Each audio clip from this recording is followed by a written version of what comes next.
So another thing that's maybe not exciting to talk about is well inspections. Right. You gotta have a lot of wells in Thurston County. Thurston and Lewis County both, there's a lot of wells.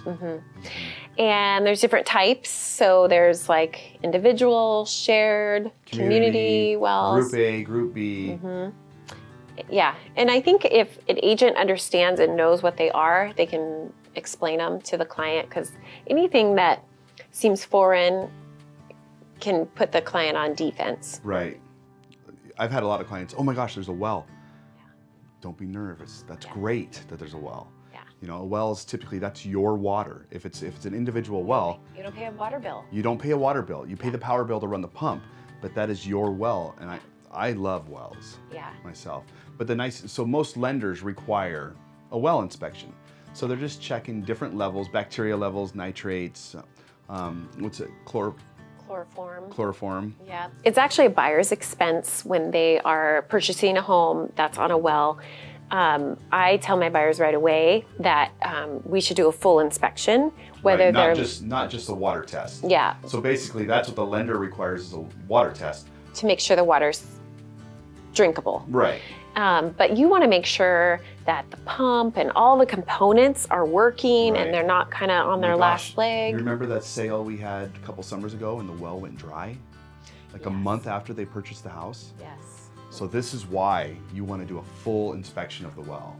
And you get a test to see how much gallons per minute so that you can take a shower and run the dishwasher at the same time. It sounds really weird. Sounds silly, but some wells, you can't do that.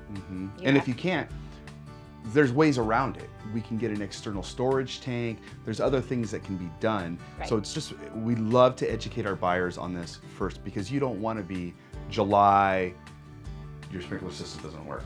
Yeah, and I think as a buyer, there's fees. You know, you're paying closing costs for your lender, you're paying for your home inspection. So some buyers say, gosh, I don't want to pay another $400 for my well inspection.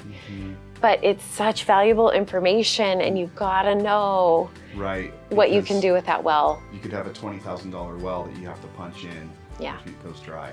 I was working with a seller last summer, and they had a little wellhead. It's like a little white cap in the yard, and there was a crack in it. And we went ahead and had the water tested ahead of time, and there was a little crack in it. We actually didn't see it. And the water came back that there was bacteria in the water.